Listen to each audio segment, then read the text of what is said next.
ಶಾಸಕರು ಸಚಿವರು ಅನುದಾನ ಇಲ್ಲದೆ ಒದ್ದಾಟ ನಡೆಸುವಂತಾಗಿದೆ. ಗ್ಯಾರಂಟಿ ಹೊರೆ ಬಗ್ಗೆ ಪರಮೇಶ್ವರ್ ಮೌನ ಮುರಿದಿದ್ದಾರೆ.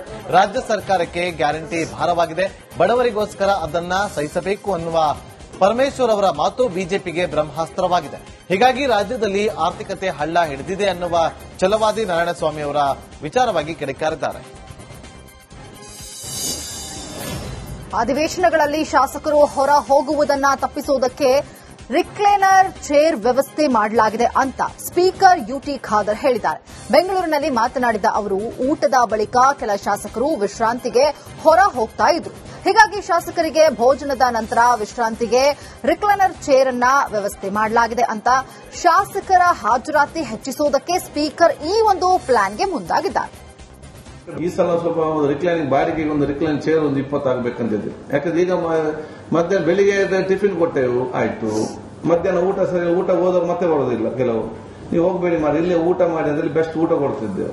ಈಗ ಊಟ ಮಾಡಿದ್ರೆ ಸ್ವಲ್ಪ ನಿದ್ದೆ ಮಾಡಿ ಬರ್ತಂತ ಹೇಳ್ತಾರೆ. ಅದಕ್ಕೆ ನಾನು ಹೇಳಿ, ಇನ್ನು ಹೊರಗೆ ಹೋಗಬೇಡಿ, ನಿಮ್ಗೆ ಇಲ್ಲೇ ನಾನು ಮಲಗಲಿಕ್ಕೆ ಬೇಕಾದ್ರೆ ರಿಕ್ಲೈನ್ ಚೇರ್ ಹಾಕ್ತಾರೆ ಒಂದು ಬಾಡಿಗೆಗೆ ತಂದು ಒಂದು 15 ಹಾಕಿ ಬಿಡ್ತೀವಿ. ಸೊ ಇಲ್ಲೇ ಇರ್ಬೋದು ಅವರಿಗೆ. ಇಲ್ಲೇ ಹೌದು, ನಮ್ಗೆ ಪರ್ಮನೆಂಟ್ ಬೇಡ. ಯಾಕೆ ನಾವು ಎಷ್ಟು ನಾವು ಬರೀ 1 ತಿಂಗಳಿಗೆ ಬೇಕಾದದ್ದು, ಮತ್ತೆ ಯೂಸ್ ಆಗುದಿಲ್ಲ 3 ತಿಂಗಳಿಗೊಮ್ಮೆ. ಅದು ಮೇಂಟೈನ್ ಮಾಡಿ ಕೂಡ ಆಗುದಿಲ್ಲ. ಆ ಟೈಮ್ ಎಷ್ಟು ಆಗ್ತದೆ. ಮೂಡಾ ಪ್ರಕರಣಕ್ಕೆ ಸಂಬಂಧಪಟ್ಟಂತೆ ಲೋಕಾಯುಕ್ತರಿಂದ ಸಿಎಂ ಕುಟುಂಬಕ್ಕೆ ಕ್ಲೀನ್ ಚಿಟ್ ನೀಡಲಾಗಿದೆ. ಈ ಬೆನ್ನಲ್ಲೇ ದೂರುದಾರ ಸ್ನೇಹಮಯಿ ಕೃಷ್ಣ ಮತ್ತೊಂದು ಸ್ಫೋಟಕ ಆರೋಪವನ್ನ ಮಾಡಿದ್ದಾರೆ. ಲೋಕಾಯುಕ್ತ ಅಧಿಕಾರಿಗಳ ವಿರುದ್ಧ ಸ್ನೇಹಮಯಿ ಕೃಷ್ಣ ಮತ್ತೆ ಕಿಡಿಕಾರಿದ್ದಾರೆ. 1996ರ ದೇವರಾಜ ಪತ್ರದಲ್ಲಿ ಡಿಸಿಎಂ ಎಂಬ ಬರಹ ಕಂಡು ಬಂದಿದೆ. ಈ ಪತ್ರದಲ್ಲಿ ಅದರ ಆಧಾರದಲ್ಲಿ ಅಧಿಕಾರಿಗಳು ಕೆಲಸ ಮಾಡಿದ್ದಾರೆ ಅಂತ ರಿಪಬ್ಲಿಕ್ ಕನ್ನಡಕ್ಕೆ ತಿಳಿಸಿದ್ದಾರೆ. ಏನ್ ನಿವೇಶನ ಕೊಟ್ಟಿದ್ರೆ ಅವ್ರ ಮಾತ್ರ ಅಪರಾಧಿಗಳು, ಪಡ್ಕೊಂಡ್ರ ಅಪರಾಧಿಗಳಲ್ಲ ಅಂತೇಳಿ ಇದು ಸ್ಪಷ್ಟವಾಗಿ ಪ್ರಭಾವಕ್ಕೊಳಗಾಗಿ ಏನು ಆರೋಪಗಳಿದ್ದಾರೆ ಅವರ ಪ್ರಭಾವಕ್ಕೊಳಗಾಗಿ ಈ ವರದಿಯನ್ನು ಸಲ್ಲಿಸಿದ್ದಾರೆ. ಇಷ್ಟು ತುರ್ತಾಗಿ ಅವರೇ ಹೇಳ್ತಾರೆ ಇನ್ನು ಸಮಗ್ರ ತನಿಖೆ ನಡೀಬೇಕು ಅಂತ ಹೇಳಿ. ಸಮಗ್ರ ತನಿಖೆ ನಡೆಯೋಕ್ಕೆ ಮುಂಚೆನೆ 4 ಜನ ವಿರುದ್ಧ ಅರ್ಜಿಮರು ಸಲ್ಲಿಸುವಂತ ತುರ್ತು ಏನಿತ್ತು ಅನ್ನೋದ್ರ ಬಗ್ಗೆ ಎಲ್ಲೂ ಹೇಳಲ್ಲ. ಇಲ್ಲಿ ಅವರೇ ಹೇಳ್ತಾರೆ ಶ್ರೀಮತಿ ಪಾರ್ವತಿ ನಿವೇಶನ ಕೊಟ್ಟರೆ ನಿಯಮ ಬಾಹಿರ ಅಂತೇಳಿ. ಸೊ ನಿಯಮ ಬಾಹಿರ ಅಂತಂದ್ರೆ ಅದು ಅಪರಾಧ ಕೊಡ್ತಿರ್ತಾರೆ. ನಿಯಮ ಬಾಹಿರ ಕೊಟ್ಟಿರೋದು ಇವ್ರ ಮೇಲೆ ಕ್ರಮ ತಗೊಳ್ಳಿ ಅಂತ ಹೇಳ್ತಾರೆ. ಆದ್ರೆ ಪಾರ್ವತಿ ಮೇಲೆ ಏನು ಕ್ರಮ ತಗೊಳ್ಳೋದು ಬೇಡ ಅಂತ ಹೇಳ್ತಾರೆ. ಸೊ ಇದೆಲ್ಲ ಒಂದು ಲೋಕಾಯುಕ್ತ ವರದಿಯಲ್ಲಿ ಹೆಸರು ಉಲ್ಲೇಖವಾಗಿರುವ ಬಗ್ಗೆ ಮಾಜಿ ಡಿಸಿ ಕುಮಾರ್ ನಾಯಕ್ ಮೊದಲ ಪ್ರತಿಕ್ರಿಯೆಯನ್ನು ನೀಡಿದ್ದಾರೆ. ರಾಯಚೂರಿನಲ್ಲಿ ಮಾತನಾಡಿದಂತಹ ಅವರು, ಲೋಕಾಯುಕ್ತ ವರದಿಯನ್ನ ನಾನಿನ್ನೂ ನೋಡಿಲ್ಲ, ಅದನ್ನ ಸಂಪೂರ್ಣವಾಗಿ ಅಧ್ಯಯನ ಮಾಡ್ತೇನೆ ಅಂತ ತಿಳಿಸಿದರು. ವರದಿಯನ್ನ ನಾನಿನ್ನ ನೋಡಿಲ್ಲ. ಪತ್ರಿಕೆಗಳಲ್ಲಿ ಬಂದಂತಹ ಒಂದು ಪತ್ರಿಕಾ ವರದಿಯನ್ನು ಮಾತ್ರ ನಾನು ಗಮನಿಸಿರುವಂಥದ್ದು. ವರದಿ ನನಗೆ ಸಿಕ್ಕ ಮೇಲೆ ಅದನ್ನು ಪೂರ್ಣವಾಗಿ ಗ್ರಹಿಸಿಕೊಂಡು ಓದ್ಬಿಟ್ಟು ನಾನು ಏನು ಮಾಡಬಹುದು ಅಂತ ಹೇಳಿ ಪ್ರತಿಕ್ರಿಯೆ ನೀಡಲಿಕ್ಕೆ ಬಯಸ್ತಾ ಇದ್ದೀನಿ. ಇದನ್ನ ಈಗಾಗಲೇ ನಾನು ಹೇಳಿಕೆ ಕೂಡ ಕೊಟ್ಟಿದ್ದೀನಿ. ಅದು ನಮಗೆ ಏಲಿನೇಷನ್ಗೆ ಬರುವಂತಹ ಸಂದರ್ಭದಲ್ಲಿ ಆ ಒಂದು ಲ್ಯಾಂಡ್ ಬಗ್ಗೆ ನಾವೇನು ಮಾತಾಡ್ತಿದ್ದೀವಿ ಅದರ ಬಗ್ಗೆ ಅದರಲ್ಲಿ ಡಿನೋಟಿಫಿಕೇಶನ್ ಆಗಿದ್ದಂತೂ ಖಚಿತವಾದಂಥದ್ದು. ಇವತ್ತಿನ ಕ್ಷಣಕ್ಕೂ ಈ ಮಾತಾಡೋ ಕ್ಷಣಕ್ಕೂ ಕೂಡ ಡಿನೋಟಿಫಿಕೇಶನ್ ಸರ್ಕಾರ ಕ್ಯಾನ್ಸಲ್ ಮಾಡಿಲ್ಲ. ಒಂದೇ ಏಟಿಗೆ ಅದನ್ನ ಡಿನೋಟಿಫಿಕೇಶನ್. ಉದಯಗಿರಿಯಲ್ಲಿ ನಡೆದ ಘಟನೆ ನಾಗರಿಕ ಸಮಾಜವೇ ತಲೆ ತಗ್ಗಿಸುವಂತಹ ಘಟನೆ ಅಂತ ನಿಖಿಲ್ ಕುಮಾರಸ್ವಾಮಿ ಪ್ರತಿಕ್ರಿಯಿಸಿದ್ದಾರೆ. ಮೈಸೂರಲ್ಲಿ ಮಾತನಾಡಿದ ಅವರು, ಗೃಹ ಸಚಿವರು ಅಸಹಾಯಕತೆಯಿಂದ ಮಾತನಾಡಿದ್ದಾರೆ. ಇದರಿಂದ ರಾಜ್ಯದಲ್ಲಿ ಕಾನೂನು ಸುವ್ಯವಸ್ಥೆ ಹಾಳಾಗಿದೆ.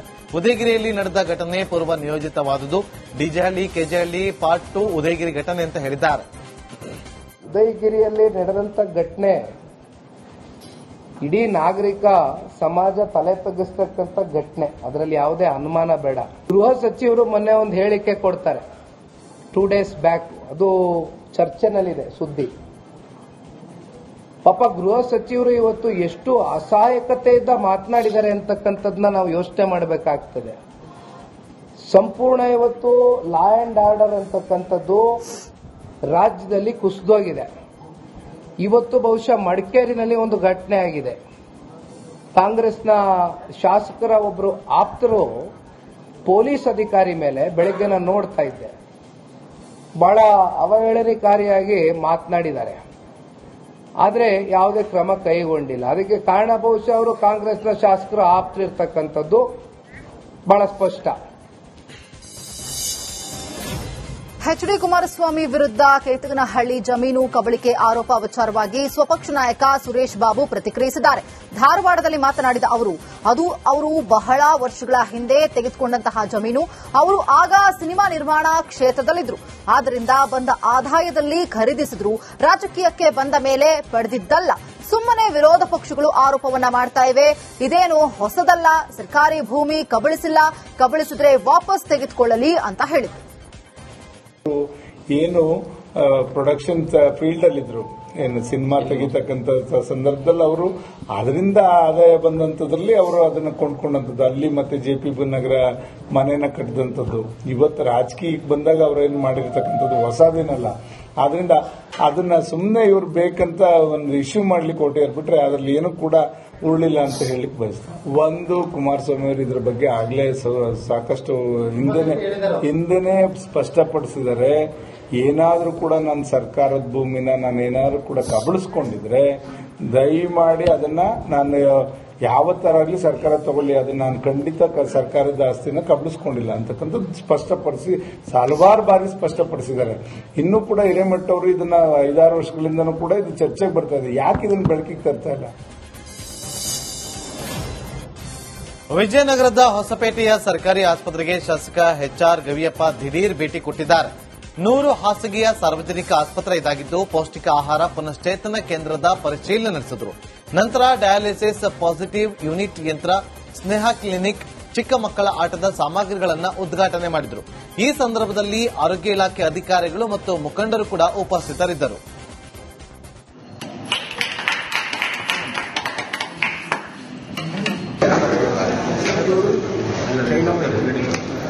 ಎಲ್ಲ ಪ್ರಾಬ್ಲಮ್ ಆಯ್ತು ಸರ್.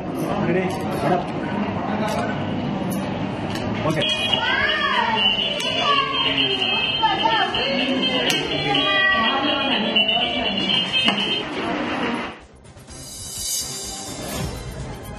ಬೆಳಗಾವಿಯಲ್ಲಿ ಬಸ್ ಕಂಡಕ್ಟರ್ ಮೇಲಿನ ಹಲ್ಲೆಯನ್ನ ಖಂಡಿಸಿ ಕರ್ನಾಟಕ ರಕ್ಷಣಾ ವೇದಿಕೆ ನಾರಾಯಣಗೌಡ ಬಣದಿಂದ ಬೃಹತ್ ಪ್ರತಿಭಟನೆ ನಡೆಸಲಾಯಿತು.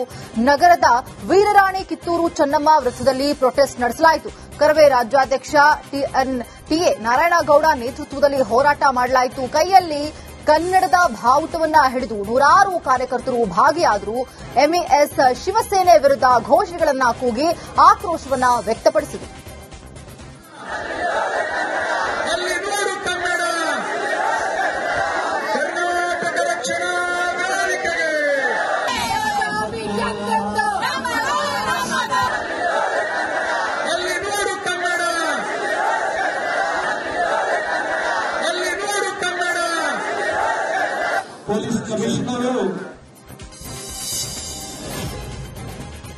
MES ಪುಂಡರ ವಿರುದ್ಧ ನೆಲಮಂಗಲದಲ್ಲಿ ವಿನೂತನವಾಗಿ ಪ್ರತಿಭಟನೆ ನಡೆಸಲಾಯಿತು. MES ಪುಂಡರ ಭೂತಾಕೃತಿಗೆ ಬೆಂಕಿ ಹಚ್ಚಿ ಆಕ್ರೋಶ ಹೊರಹಾಕಲಾಯಿತು. ಕರವೇ ಅಧ್ಯಕ್ಷ ಶಿವರಾಮೇಗೌಡರ ಕನ್ನಡ ರಕ್ಷಣಾ ವೇದಿಕೆಯ ವತಿಯಿಂದ ಧರಣಿ ನಡೆಸಲಾಯಿತು. ಕಾರ್ಯಕರ್ತರು ತಲೆ ಮೇಲೆ ಕಲ್ಲು ಎತ್ತಿಕೊಂಡು ವಿನೂತನವಾಗಿ ಪ್ರತಿಭಟನೆ ನಡೆಸಿದರು. ಕರ್ನಾಟಕದಲ್ಲಿ ಶಿವಸೇನೆ ಗೂಂಡಾಗಳನ್ನ ಗಡೀಪಾರು ಮಾಡಬೇಕು ಅಂತ ಆಗ್ರಹಿಸಿದರು. ಸಚಿವೆ ಲಕ್ಷ್ಮೀ ಹೆಬ್ಬಾಳ್ಕರ್ ಅವರನ್ನ ಸಚಿವ ಸಂಪುಟದಿಂದ ಕೂಡಲೇ ವಜಾ ಮಾಡಬೇಕು ಅಂತ ಆಕ್ರೋಶ ಹೊರಹಾಕಿದರು.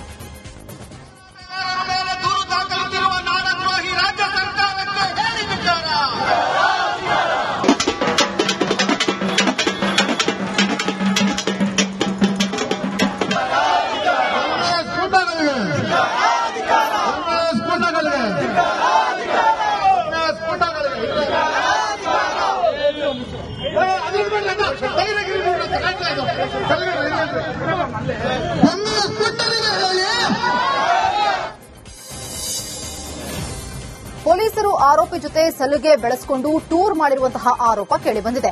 ಸೈಬರ್ ವಂಚಕನ ಜೊತೆ ಪೊಲೀಸರು ಜಾಲಿ ಟೂರ್ ಮಾಡಿದ್ದಾರೆ ಎನ್ನಲಾಗಿದೆ.